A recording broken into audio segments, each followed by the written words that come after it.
I'm going to talk a bit about diet.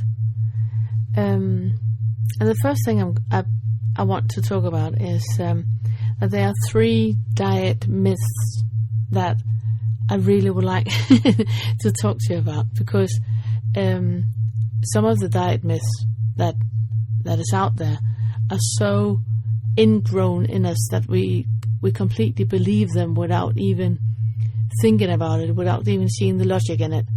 And there's especially 3 of them that I really want you to think of and be aware of, because it's quite important for you with the program.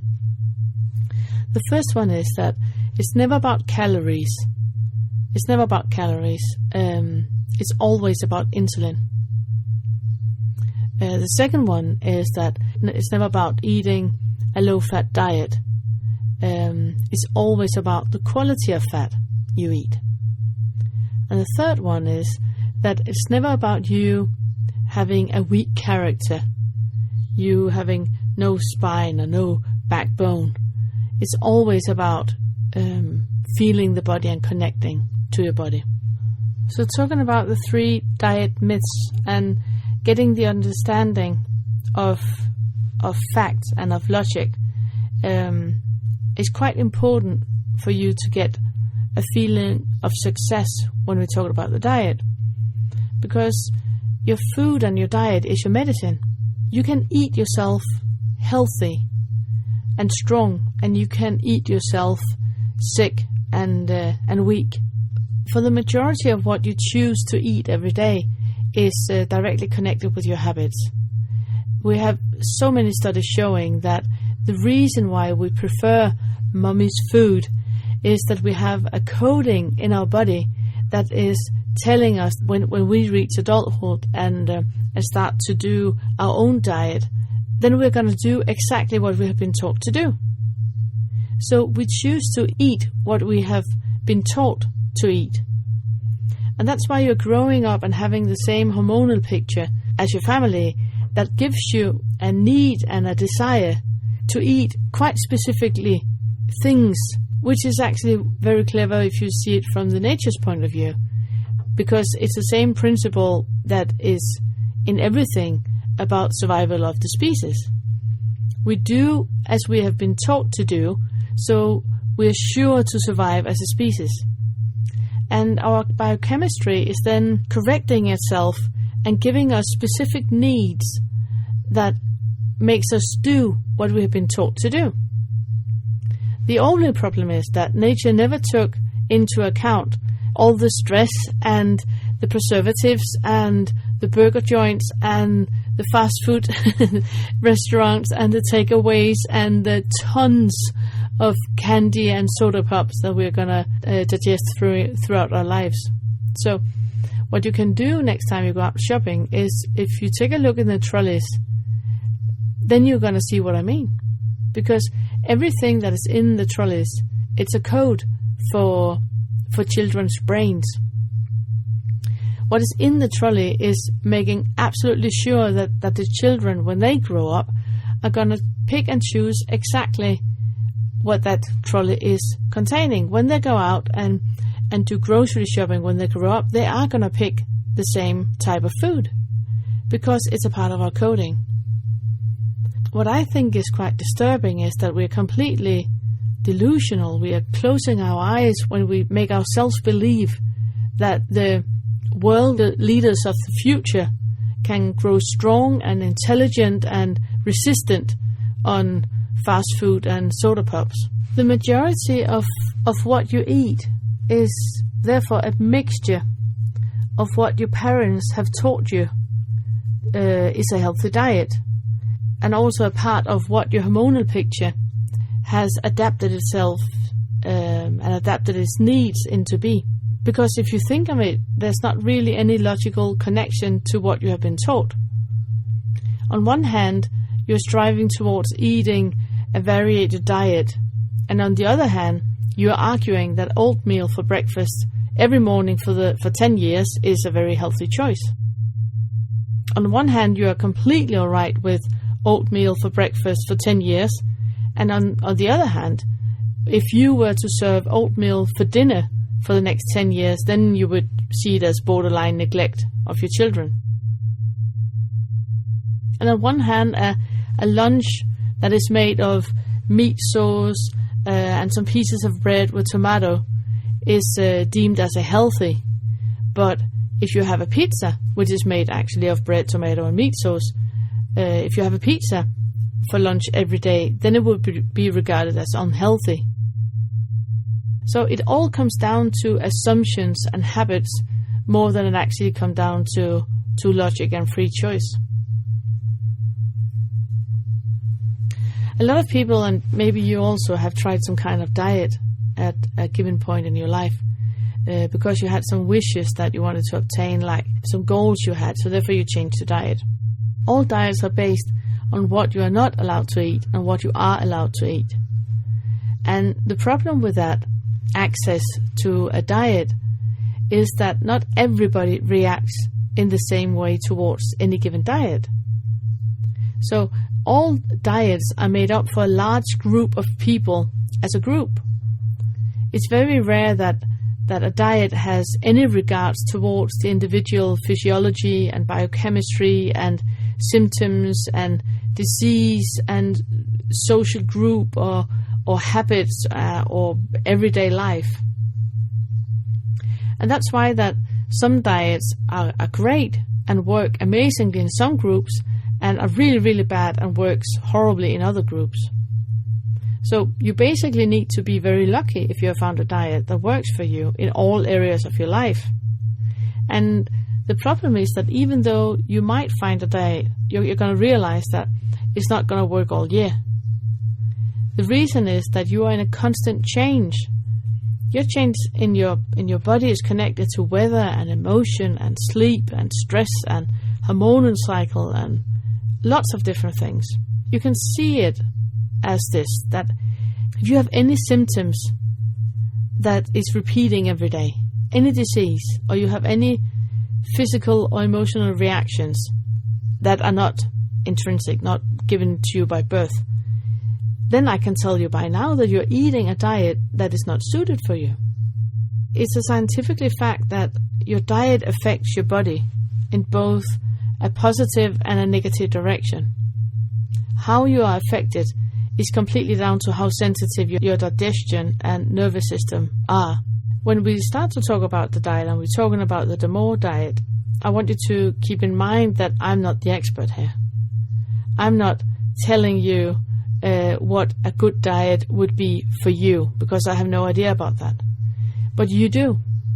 You're connected with your body, and your body talks to you all the time.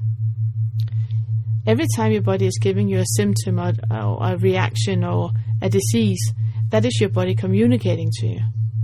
And that's exactly what you need to listen into, to understand what it means, what the different symptoms means, so you can decode it and reply your body in a way that is beneficial for you. So when you start on the Damore diet program, you're going to be very, very aware of the physical reactions that your body is giving to you. And that's great, because those signals are the ones that you're going to listen to, and you're going to interpret them, and then you're going to adjust whatever needs to be adjusted. In this program, I'm going to give you 3 different options. The Damore diet program has a foundation, and then you can eat in 3 different ways. Which diet you're going to choose is completely down to your body. It's not something that you can decide beforehand which one you would like. I'm going to list all the different symptoms for you, and then you can see which of the diets is most suited for you. The idea with this is that you, for once in your life, are starting to listening to the signals of your body and letting your body tell you which program is best suited for you at this point. But you also need to be aware that the body is adapting all the time. And as soon as you start to help your body and give your body what it needs, then it will start to give you different signals.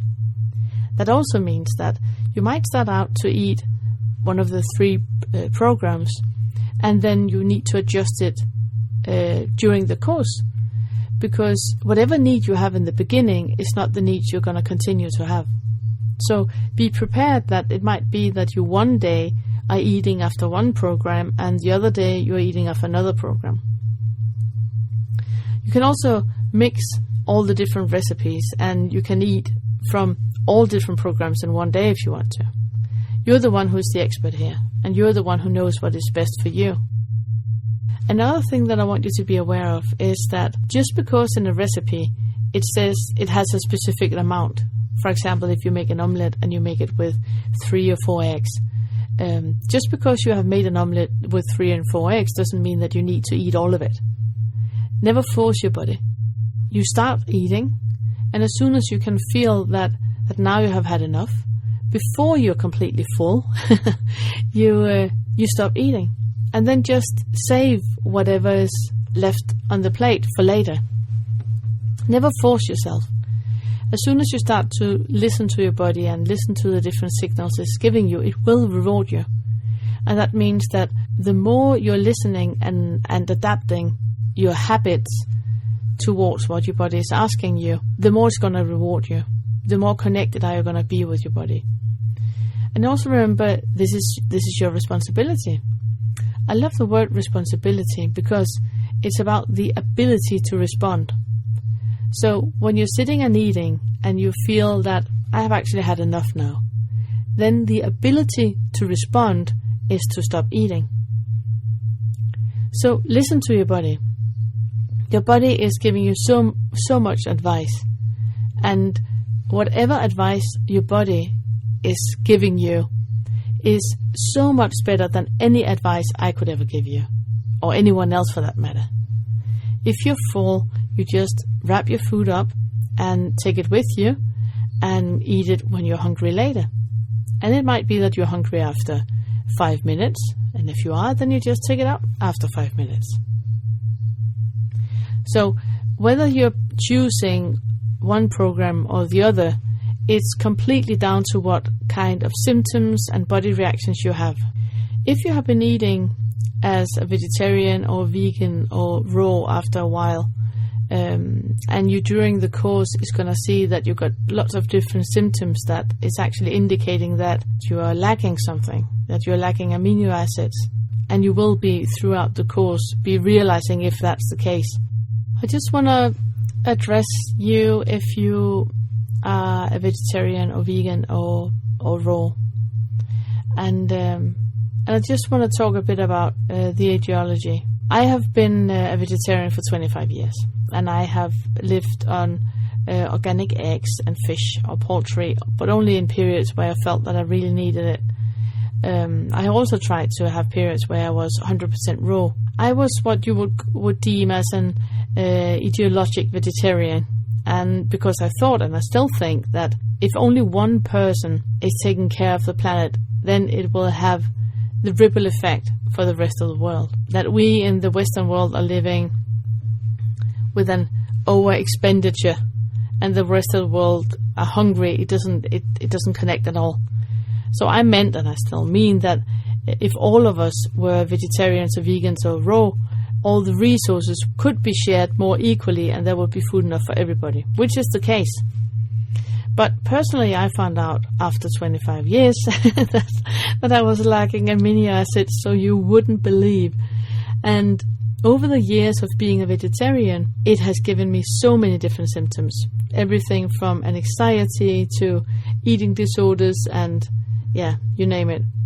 So for a long time, I was thinking about maybe getting some more meat protein. And then one day I had a piece of lamb, and I had barely swallowed the piece of lamb before I could feel how it was buzzing and working in arms and legs, and I had this immediate rush of happiness. And after that experience, I just knew that, okay, it's down to me to decide if I want to feel like that every day, or I'm gonna keep continuing feeling unsafe and be in a condition of lacking amino acids. Of course, I still mean that we need to change how we are distributing food here on our planet. But I also think that I will be in so much more joy for humankind if I'm walking around bubbling of happiness. So everything in life is about choosing. There's something you're choosing and something you're choosing not to. And the same way as I've learned what was good for me to do, then I'm also gonna tell you about which symptoms your body are giving you when you are eating something that is not good for you, or if you are in a lack of something. And then it's up to you to decide if it's something you want to act upon and do what your body is asking you to do, or if you choose to not listen to it and continue the way you have always done it. For me, as I see it, the most important thing for you is to do what feels right for you. Do what is easiest for you, what you deem as the right thing for you to do. And if it feels right not to eat sugar, not to eat wheat, not to eat pork, to only eat organic, and to drink lots of water, or whatever feels right for you, then that's actually what I would prefer for you to do.